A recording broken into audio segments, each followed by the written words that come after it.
Welcome to mister competitive for easy learning. భవిష్యత్లో యుద్ధాలు సరిహద్దుల్లో సైనికులతో కాకుండా ఆర్టిఫిషియల్ ఇంటెలిజెన్స్తో ఆకాశంలో జరిగితే ఎలా ఉంటుందో ఎప్పుడైనా ఆలోచించారా? అది ఖచ్చితంగా ఒక షాకింగ్ థాట్ అన్నమాట. అవును కదా. అలాగే యూరప్లో ఒక రెస్టారెంట్లో వడ్డించే సీ ఫుడ్ క్వాలిటీని ఇండియాలోని ఒక డిజిటల్ సిస్టమ్ ట్రాక్ చేయడం గురించి వింటే కూడా ఆశ్చర్యంగా అనిపిస్తుంది. సో ఈరోజు మనం చేయబోయే ఈ లోతైన విశ్లేషణలో బేసిక్గా ఇలాంటి ఎన్నో ఆసక్తికరమైన అంశాలను డిస్కస్ చేయబోతున్నాం. కరెక్ట్. ముఖ్యంగా ఎగ్జామ్ పాయింట్ ఆఫ్ వ్యూలో ఇవి అత్యంత కీలకమైన అంశాలు. ఎగ్జాక్ట్లీ. మే 16, 17 మరియు 18, 2026 కరెంట్ అఫైర్స్ని మనం ఒక పర్ఫెక్ట్ రివిజన్ క్లాస్ లాగా చూద్దాం. ఈ డీప్ డైవ్లో విద్యార్థులకి ప్రతి కాన్సెప్ట్ వెనకున్న ఎందుకు, ఎలా అనే విషయాలను లాజికల్గా కనెక్ట్ చేస్తూ మాట్లాడుకుందాం. ఖచ్చితంగా. కాంపిటేటివ్ ఎగ్జామ్స్కి ప్రిపేర్ అయ్యే విద్యార్థులకి బేసిక్గా కేవలం ఫ్యాక్ట్స్ బట్టి పట్టడం కంటే ఆ ఫ్యాక్ట్స్ వెనక ఉన్న అండర్లయింగ్ మెకానిజమ్స్ అర్థమైతే చాలు. అప్పుడు స్టేట్మెంట్ బేస్డ్ క్వశ్చన్స్ని చాలా ఈజీగా సాల్వ్ చేయొచ్చు కదా. అవును, కరెక్ట్గా చెప్పారు. రైట్. దేశ భవిష్యత్తు గురించి మాట్లాడేటప్పుడు ముందుగా మనకు గుర్తొచ్చేది ఇన్ఫ్రాస్ట్రక్చర్, మౌలిక సదుపాయాల అభివృద్ధి అనగానే మనకు ఆ రోడ్లు, భవనాలు గుర్తొస్తాయి. కానీ ఈరోజు మనకున్న సోర్సెస్ ప్రకారం చూస్తే ఇదొక నార్మల్ ప్యాసింజర్ ట్రైన్ స్పీడ్ నుంచి ఏకంగా ఒక సూపర్ ఫాస్ట్ డెవలప్మెంట్కి షిఫ్ట్ అవుతున్నట్టు కనిపిస్తోంది. బేసిక్గా అహ్మదాబాద్ ధులేరా రైల్ ప్రాజెక్ట్ గురించి మనం ఎలా అర్థం చేసుకోవాలి? ఈ ప్రాజెక్ట్ యాక్చువల్గా చాలా ముఖ్యమైన step. Cabinet committee on economic affairs అంటే CCEA రీసెంట్గా ఒక అప్రూవల్ ఇచ్చింది. ఓకే. గుజరాత్లోని అహ్మదాబాద్ నుంచి ధులేరా వరకు కదా? అవును. అహ్మదాబాద్లోని సర్ఖేజ్ నుండి ధోలేరా వరకు 134 కిలోమీటర్ల semi high speed double line rail ప్రాజెక్ట్కి గ్రీన్ సిగ్నల్ వచ్చింది. దీని అంచనా వ్యయం 20,667 కోట్ల రూపాయలు. ఓ వావ్, 20,000 కోట్లు! టైం లైన్ ఏంటి దీనికి? ఇది 2030-31 టార్గెట్తో కంప్లీట్ చేయబోతున్నారు. ఇక్కడ విద్యార్థులు నోట్ చేసుకోవాల్సిన పాయింట్ ఇంకోటుంది. చెప్పండి. ఇండియన్ రైల్వేస్ మొట్టమొదటిసారిగా పూర్తిగా ఇండిజినస్ అంటే స్వదేశీ సెమీ హైస్పీడ్ టెక్నాలజీని ఈ ప్రాజెక్ట్ కోసం వాడుతోంది. ఇది గంటకు 220 కిలోమీటర్ల స్పీడ్ని అందుకుంటుంది. రైట్. అంటే జపాన్ లేదా యూరప్ నుండి టెక్నాలజీని ఇంపోర్ట్ చేసుకోకుండా మన సొంత టెక్నాలజీ వాడటం అన్నమాట. బేసిక్గా దీనివల్ల లాభం ఏంటి అంటారు? టెక్నాలజీ ఇంపోర్ట్ చేసుకుంటే మనం కేవలం ఆ ప్రాజెక్ట్ వరకే పరిమితమవుతాం కదా. కానీ మనమే డెవలప్ చేస్తే ఇక్కడ మ్యానుఫ్యాక్చరింగ్ ప్లాంట్స్ వస్తాయి. రీసెర్చ్ అండ్ డెవలప్మెంట్ ఎకోసిస్టమ్ కూడా క్రియేట్ అవుతుంది. ఎగ్జాక్ట్లీ. వేలాది ఉద్యోగాలొస్తాయి. రేపు పొద్దున్న ఈ టెక్నాలజీని వేరే ఆఫ్రికన్ లేదా ఆసియన్ దేశాలకు మనం ఎగుమతి కూడా చేయొచ్చు. కరెక్ట్. దీనికి తోడు ఇదే ఇన్ఫ్రాస్ట్రక్చర్ పుష్లో భాగంగా మహారాష్ట్రలోని నాగపూర్లో ఉన్న డాక్టర్ బాబాసాహెబ్ అంబేడ్కర్ ఇంటర్నేషనల్ ఎయిర్పోర్ట్ని కూడా PPP మోడల్లో డెవలప్ చేస్తున్నారు. పబ్లిక్ ప్రైవేట్ పార్ట్నర్షిప్ మోడల్ కదా? అవును. ఎయిర్పోర్ట్స్ అథారిటీ ఆఫ్ ఇండియా అంటే AAI ల్యాండ్ లీజ్ను ఆగస్టు 2039 దాకి పొడిగించింది. ప్రైవేట్ ప్లేయర్స్కి అంత లాంగ్ టైం లీజ్ ఇవ్వడం వెనుక ఉన్న లాజిక్, వాళ్ళు పెట్టిన పెట్టుబడి మీద రిటర్న్ ఆన్ ఇన్వెస్ట్మెంట్ రావడానికి సమయం పడుతుంది కాబట్టే కదా. ఇన్ఫ్రాస్ట్రక్చర్ ప్రాజెక్ట్స్కి గెస్టేషన్ పీరియడ్ చాలా ఎక్కువ ఉంటుంది కాబట్టి ఈ డెసిషన్ తీసుకున్నారన్నమాట. Moving to next topic. Right. ఈ ఫిజికల్ ఇన్ఫ్రాస్ట్రక్చర్ డెవలప్ అవుతున్నట్టే దేశానికి గ్లోబల్ లెవెల్లో డిజిటల్ సెక్యూరిటీ ఇన్ఫ్రాస్ట్రక్చర్ కూడా అంతే ముఖ్యం. అవును. డిజిటల్ యుగంలో సెక్యూరిటీ చాలా కీలకం. గ్లోబల్ ఐటీ సెక్యూరిటీ బాడీ అయిన CCDBకి ఇండియా చైర్మన్షిప్ తీసుకోవడం అనేది మన సైబర్ సెక్యూరిటీ లీడర్షిప్కి ఒక పెద్ద ఉదాహరణ. అసలు ఈ CCRA ఫ్రేమ్వర్క్ అంటే ఏంటో, అదొక సాఫ్ట్వేర్ డెవలపర్కి ఎలా హెల్ప్ అవుతుందో కాస్త వివరిస్తారా? తప్పకుండా. CCRA అంటే common criteria recognition arrangement. Okay. సింపుల్గా చెప్పాలంటే ఇండియాలోని ఒక కంపెనీ ఒక ఫైర్ వాల్ లేదా ఐటీ ప్రోడక్ట్ని తయారు చేసి ఇక్కడ మన STQC ద్వారా దానికి సెక్యూరిటీ సర్టిఫికేట్ తీసుకుంటే చాలు. అంటే మళ్ళీ వేరే దేశంలో టెస్టింగ్ అవసరం లేదా? ఎగ్జాక్ట్లీ. ఆ ప్రోడక్ట్ని జపాన్లోనో అమెరికాలోనో అమ్మినప్పుడు వాళ్ళు మళ్ళీ సెక్యూరిటీ టెస్టింగ్ చెయ్యరు. మన సర్టిఫికేట్ని వాళ్ళు యాక్సెప్ట్ చేస్తారు. ఓ వావ్! ఇది ఐటీ ఇండస్ట్రీకి కోట్ల రూపాయల టెస్టింగ్ ఖర్చును, సమయాన్ని భలే మిగులుస్తుంది. గ్లోబల్ ట్రేడ్ని చాలా సింప్లిఫై చేస్తుంది కదా? అవును, చాలా సింప్లిఫై అవుతుంది. మరి ఈ CCDBకి చైర్మన్షిప్ టైమ్లైన్స్ ఏంటంటే? యా, ఎగ్జామ్స్కి టైమ్ లైన్స్ చాలా ఇంపార్టెంట్. ఏప్రిల్ 2026 నుంచి ఏప్రిల్ 2028 వరకు, అంటే ఖచ్చితంగా 2 సంవత్సరాల పాటు కామన్ క్రైటీరియా డెవలప్మెంట్ బోర్డుకి ఇండియా చైర్మన్గా ఉండబోతోంది. ఇదెక్కడ కన్ఫర్మ్ అయింది? టోక్యోలో జరిగిన మీటింగ్లో ఇది కన్ఫర్మ్ అయింది. మన దేశం తరఫున ministry of electronics and IT అంటే మైటీ మరియు ఎస్టీక్యూసీ డైరెక్టరేట్ ఈ బాధ్యతలు తీసుకుంటాయి. అంటే బేసిక్గా గ్లోబల్ సెక్యూరిటీ స్టాండర్డ్స్ని సెట్ చేయడంలో మన పాత్ర ఇక మీదట చాలా కీలకమన్నమాట. అవును, పూర్తిగా మనమే లీడ్ చేస్తున్నాం. Moving to next topic. Okay, ఒక పక్క గ్లోబల్ ఐటీ స్టాండర్డ్స్ని మనం సెట్ చేస్తుంటే, దేశీయంగా ఆ ఐటీ కంపెనీలు లేదా వ్యాపారాలు మన దగ్గర పెట్టుబడులు పెట్టాలి కదా. యా, వాళ్ళకి వ్యాపారం చేసుకోవడానికి అనుకూలమైన వాతావరణం ఉండాలి. కరెక్ట్. ఈ విషయంలో ఈజ్ ఆఫ్ డూయింగ్ బిజినెస్ గురించి మనం ఎప్పుడూ గుజరాత్, మహారాష్ట్ర లాంటి రాష్ట్రాల పేర్లు వింటాం. కానీ త్రిపుర రాష్ట్రం డీరెగ్యులేషన్ ఫేజ్ 1 అండ్ 2ని పూర్తి చేసిన మొదటి రాష్ట్రంగా నిలిచిందని సోర్సెస్ చెప్తున్నాయి. అవును, ఈ డీరెగ్యులేషన్ ప్రాసెస్ అంటే అసలు లాజికల్గా ఏంటి? బేసిక్గా ఒకప్పుడు ఒక ఫ్యాక్టరీ పెట్టాలంటే ల్యాండ్ అప్రూవల్కి ఒక ఆఫీస్, పొల్యూషన్ సర్టిఫికేట్కి మరో ఆఫీస్, టూరిజం క్లియరెన్స్కి ఇంకో ఆఫీస్ చుట్టూ నెలల తరబడి తిరగాల్సొచ్చేది. యా, చాలా పేపర్ వర్క్ ఉండేది. డీరెగ్యులేషన్ అంటే ఆ పాతకాలపు రూల్స్ని, అనవసరమైన పేపర్ వర్క్ని తొలగించి డిజిటల్ ప్లాట్ఫామ్స్ ద్వారా పర్మిషన్స్ని ఆటోమేట్ చేయడం.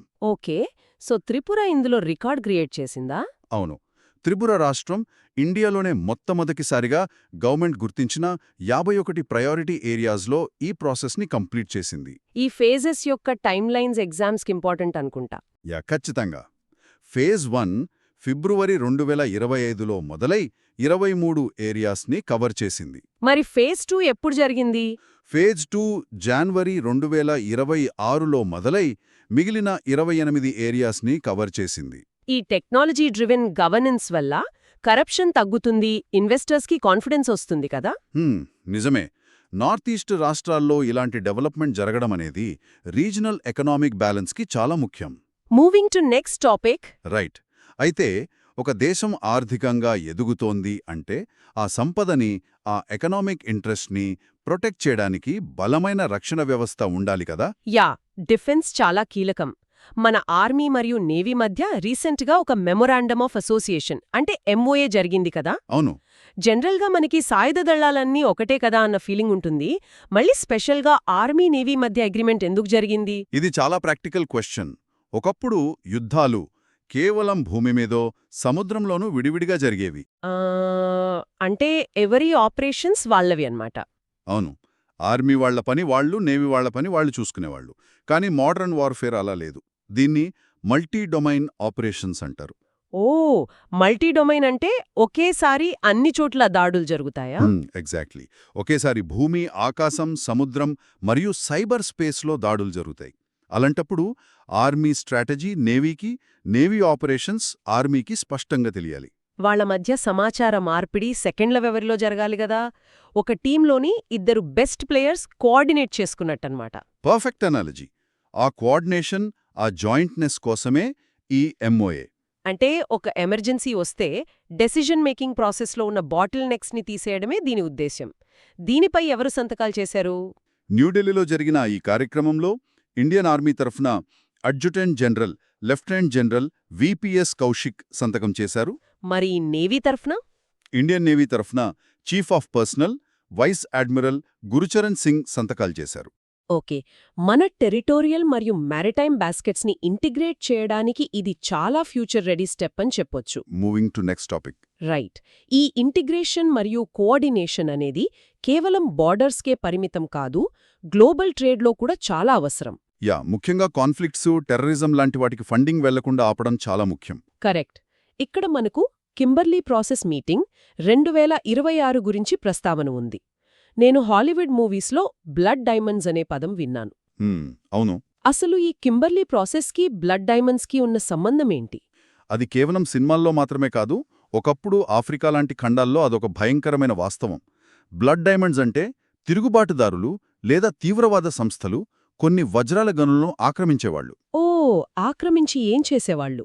ఆ వజ్రాలను అక్రమంగా అమ్మి ఆ డబ్బుతో ఆయుధాలు కొని ప్రభుత్వాలపై యుద్ధం చేసేవారు. ఆ వజ్రాల వెనుక లక్షలాది మంది ప్రాణాలు, రక్తపాతముంది. కాబట్టే వాటిని బ్లడ్ డైమండ్స్ లేదా కాన్ఫ్లిక్ట్ డైమండ్స్ అంటారు.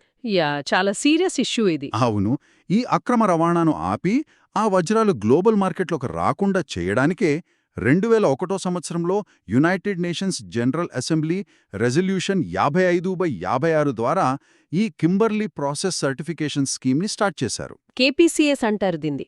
అంటే బేసిక్గా మనం కొనే ప్రతి వజ్రం వెనుక దాని సోర్స్ ఏంటి అనేది ఈ ప్రాసెస్ ట్రాక్ చేస్తుందన్నమాట. ఎగ్జాక్ట్లీ, సోర్స్ ట్రేసింగ్ అన్నమాట. మరి 2026 మీటింగ్ ఎక్కడ జరిగింది? మన దగ్గర? అవును, ఈ మీటింగ్ ముంబైలో జరిగింది. మినిస్ట్రీ ఆఫ్ కామర్స్కి చెందిన special secretary Suchendra Mishra 2026 Kimberley ప్రాసెస్కి అఫీషియల్ చైర్గా వ్యవహరించారు. దీంట్లో ఎగ్జామ్స్ కోసం గుర్తుంచుకోవాల్సిన కీ పాయింట్స్ ఏమైనా ఉన్నాయా? ఇందులో విద్యార్థులు గుర్తుంచుకోవాల్సిన మెయిన్ ఫ్రేమ్వర్క్ 3 C's అంటే క్రెడిబిలిటీ, కంప్లయన్స్ మరియు consumer confidence. Credibility, compliance, consumer confidence, right? Yeah, ప్రస్తుతం ఇందులో 86 దేశాలకు ప్రాతినిధ్యం వహిస్తూ 60 పార్టిసిపెంట్స్ ఉన్నారు. వజ్రాల వ్యాపారంలో నమ్మకాన్ని పెంచటానికి ఇంటర్నేషనల్గా ఈ సిస్టమ్ని వాడటం బావుంది. Moving to next topic. అదేవిధంగా మన దేశంలో మారుమూల ప్రాంతాల్లో ఉన్న సామాన్యులకు మన ప్రాచీన వైద్య విధానాల మీద నమ్మకం మరియు అవగాహన పెంచడానికి కూడా టెక్నాలజీని భలే వాడుతున్నారు గదా. అవును, హెల్త్ కేర్లో టెక్నాలజీ చాలా హెల్ప్ అవుతుంది. రీసెంట్గా ఆయుష్ మరియు డిజిటల్ ఇండియా భాషిణీ డివిజన్ మధ్య ఒక ఎంఓయూ జరిగింది కదా. ఇది చూస్తుంటే వేలాది సంవత్సరాల చరిత్ర ఉన్న ఆయుర్వేదానికి లేటెస్ట్ ఏఐకి మధ్య ఒక అద్భుతమైన బ్రిడ్జ్ క్రియేట్ అయినట్టు అనిపిస్తోంది. యా, ఇది డిజిటల్ హెల్త్ కేర్లో ఒక విప్లవం చెప్పొచ్చు. ఆయుర్వేదం, సిద్ధ, యునానీ లాంటి వైద్య విధానాల్లో వాడే పదాలు చాలా సంక్లిష్టంగా ఉంటాయి. అవును, సంస్కృతం లేదా పాత పదాలుంటాయి కదా. అవన్నీ ఇంగ్లీష్ లేదా హిందీలో ఉంటే ఒక సామాన్య రైతుకు లేదా పల్లెటూర్లో ఉండే వ్యక్తికి ఎలా అర్థమవుతుంది? కష్టం కదా. ఆ ప్రాబ్లంని సాల్వ్ చేయడానికే మినిస్ట్రీ ఆఫ్ ఆయుష్ మరియు ఎలక్ట్రానిక్స్ అండ్ ఐటీ మినిస్ట్రీ కింద పనిచేసే డిఐబిడి కలిశాయి. ఈ ప్రోగ్రాం పేరే భాషిణీ రాజ్యం, భాషిణీ సహయోగి ప్రోగ్రాం. ఈ భాషిణి అనేది ఒక ఏఐ ట్రాన్స్లేషన్ టూల్ కదా. ఇది హెల్త్ కేర్లో ఎలా పనిచేస్తుంది? సరిగ్గా చెప్పారు. జూలై 2022లో లాంచ్ అయిన ఈ భాషిణి అసలు ఉద్దేశ్యం ఇంటర్నెట్ని లోకల్ లాంగ్వేజెస్లోకి తీసుకురావడం. ఓకే, సో ఇప్పుడు ఆయుష్ గ్రిడ్తో లింక్ చేస్తున్నారన్నమాట. యా, ఇప్పుడు ఆయుష్ గ్రిడ్ పోర్టల్స్ అన్నీ ఈ ఏఐతో లింక్ అవుతాయి. అంటే ఆయుష్ సేవలు, సమాచారం, డాక్టర్ల కన్సల్టేషన్ వివరాలు అన్నీ కూడా రియల్ టైంలో మన దేశంలోని 22 షెడ్యూల్డ్ భాషల్లోకి ఆటోమేటిక్గా ట్రాన్స్లేట్ అవుతాయి. రాని వాళ్లకి ఇది ఒక పెద్ద వరం. Moving to next topic. ఈ ఏఐ అప్లికేషన్ హెల్త్ కేర్కే పరిమితం కాలేదు. డిఫెన్స్లో కూడా మన వాళ్ళు ఏఐని ఎంత అగ్రెసివ్గా వాడుతున్నారో కాలభైరవుని చూస్తే అర్థమవుతుంది. నేను దీని గురించి అడగబోతున్నా. ఒక స్వదేశీ కంపెనీ డిజైన్ చేసిన ఏఐ కాంబాట్ ఎయిర్క్రాఫ్ట్ ఏకంగా యూరప్లో, అది కూడా పోర్చుగల్లో తయారవటం అనేది మన గ్లోబల్ ఫుట్ ప్రింట్కి బెస్ట్ ఎగ్జాంపుల్ కదా. ఖచ్చితంగా, ఇది నిజంగా ప్రతి ఇండియన్ గర్వపడే విషయం. FWDA అంటే flying wedge defence and aerospace అనే మన ఇండియన్ కంపెనీ ఈ కాలభైరవ్ అనే artificial intelligence powered unmanned combat aerial వెహికల్ని డిజైన్ చేసింది. దీన్ని మ్యానుఫ్యాక్చర్ చేయడానికి యూరప్ కంపెనీతో టైఅప్ అయ్యారు కదా. అవును, యూరోప్కి చెందిన స్కెచ్ పిక్సెల్ అనే కంపెనీతో టైఅప్ అయ్యారు. ఈ స్కెచ్ పిక్సెల్కి F-16 లాంటి world class fighter jet ski simulations చేసిన ఎక్స్పీరియన్స్ ఉంది. అయితే మన కంపెనీ ఎయిర్క్రాఫ్ట్ని అక్కడ ఎందుకు తయారు చేస్తున్నారు? ఇక్కడే ఇండియాలోనే చేయొచ్చు కదా. Good question. పోర్చుగల్లో వీళ్ల ఫస్ట్ ఇంటర్నేషనల్ ప్రొడక్షన్ ఫెసిలిటీ పెట్టడం వెనుక కారణమేంటంటే యూరోపియన్ మార్కెట్కి యాక్సెస్ దొరుకుతుంది, అలాగే వాళ్ల హై ఎండ్ మ్యానుఫ్యాక్చరింగ్ క్వాలిటీ మనకు లభిస్తుంది. ఓహో, అలా ప్లాన్ చేశారన్నమాట. యా, కానీ core algorithms, autonomous systems rights అన్నీ మన ఇండియన్ కంపెనీ దగ్గరే ఉంటాయి. ఇది వాళ్ల ఆపరేషన్ 777లో భాగం. ఎగ్జామ్స్ పాయింట్ ఆఫ్ వ్యూలో ఈ కాలభైరవ స్పెసిఫికేషన్స్ ఏంటి?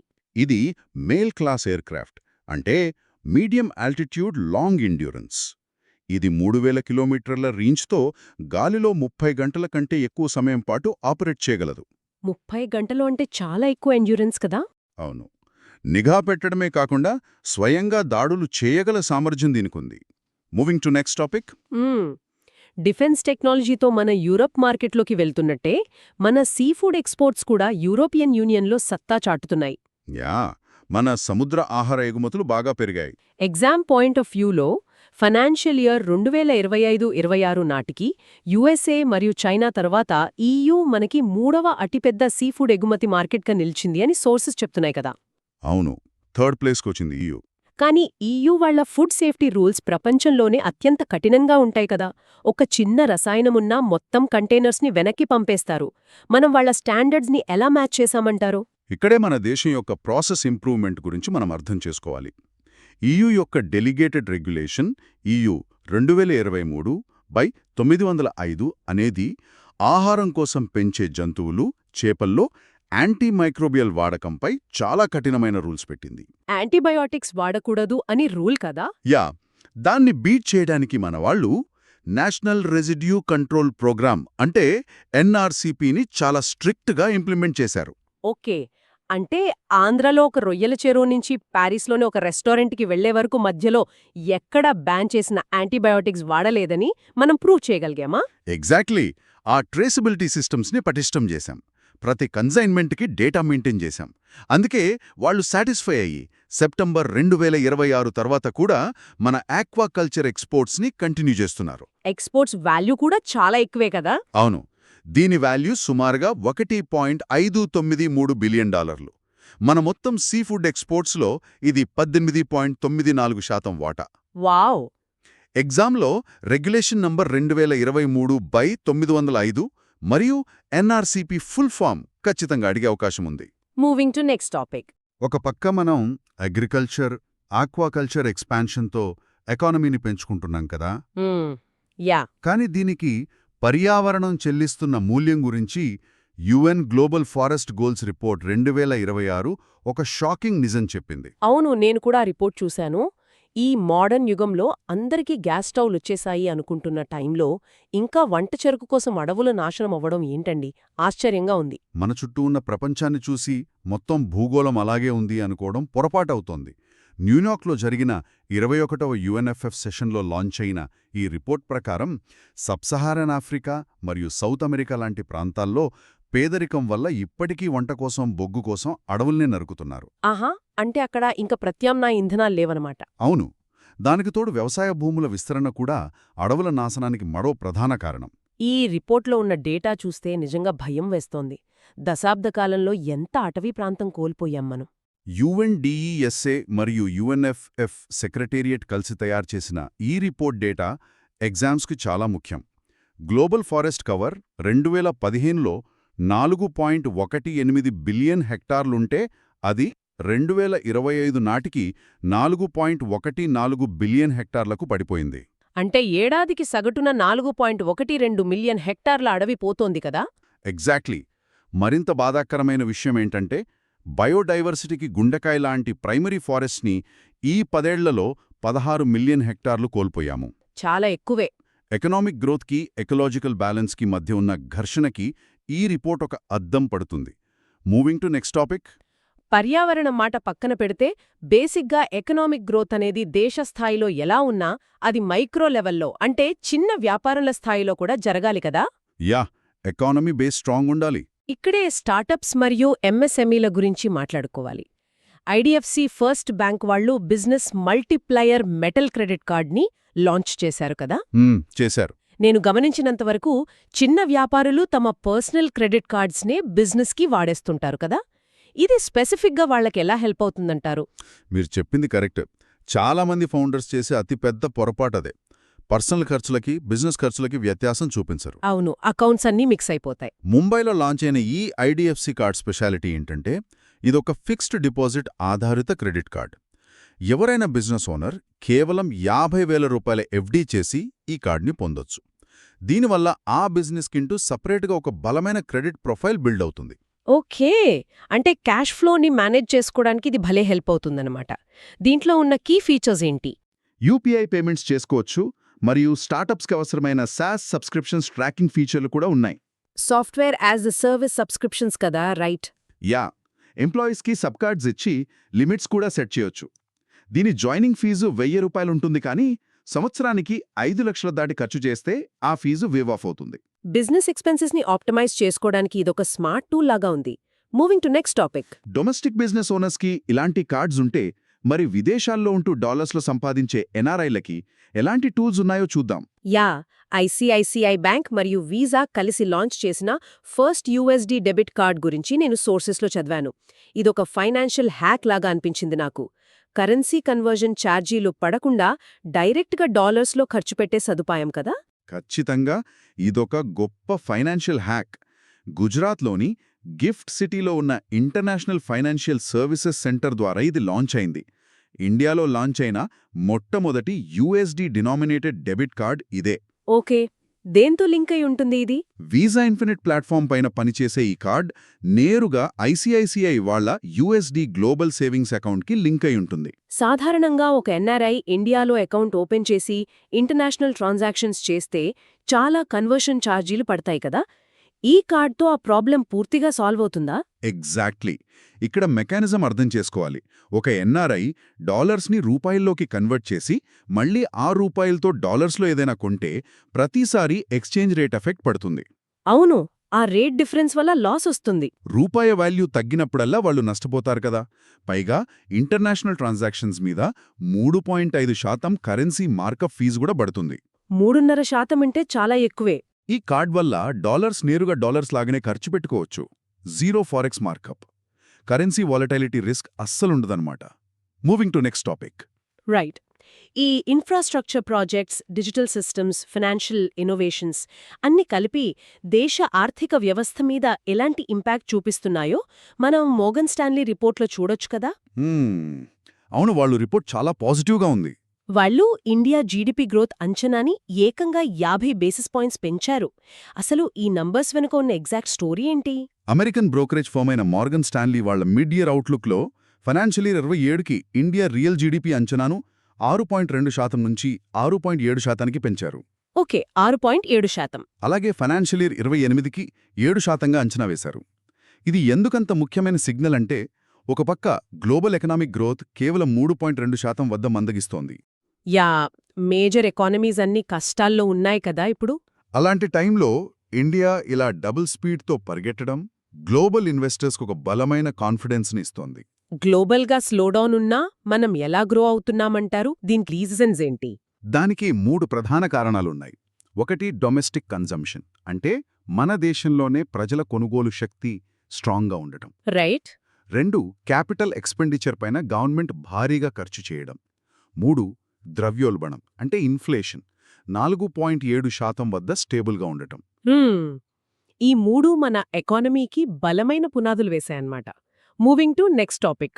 ఇంత వేగంగా ఎదుగుతున్న మన ఆర్థిక వ్యవస్థని సముద్ర మార్గం గుండా వచ్చే ముప్పుల నుండి కాపాడుకోవడం కూడా అంతే ముఖ్యం కదా. అవును, డిఫెన్స్లో నేవీ రోల్ చాలా ఉంది. అందుకే ఎల్ఎన్టీ మరియు ఫ్రాన్స్కి చెందిన ఎక్సైల్ కంపెనీ మధ్య జరిగిన భాగస్వామ్యం గురించి మనం తెలుసుకోవాలి. సముద్రం లోపల ఉన్న మందు పాత్రలను మనుషులు లేకుండా రోబోల ద్వారా వెతికి నిర్వీర్యం చేయటం గురించి చదివాను నేను.